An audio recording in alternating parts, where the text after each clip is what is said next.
આણંદ મહાનગરપાલિકા ખાતે 76મા પ્રજાસત્તાક પર્વની ભવ્ય ઉજવણી કરવામાં આવી, જેમાં પ્રથમ મ્યુનિસિપલ કમિશનર મિલિંદ બાપનાએ રાષ્ટ્રધ્વજ ફરકાવી સલામી આપી હતી.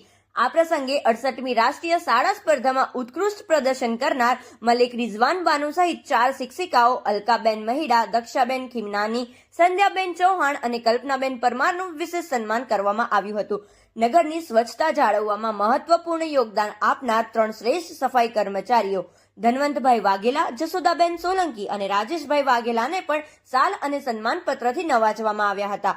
કમિશનર મિલિંદ બાપનાએ આણંદના વિકાસ માટેની મહત્વાકાંક્ષી યોજનાઓની જાહેરાત કરી, જેમાં ચીખોદરા ચોકડીથી જનતા ચોકડી અને આણંદ વિદ્યાનગર માર્ગને આઇકોનિક રોડ બનાવવાનું આયોજન સામેલ છે. તેમણે જણાવ્યું કે મહાનગરપાલિકામાં પૂર્વ પશ્ચિમી 2 ઝોન બનાવવામાં આવ્યા છે અને શહેરના સર્વાંગી વિકાસ માટે વિશેષ રોડમેપ તૈયાર કરવામાં આવશે.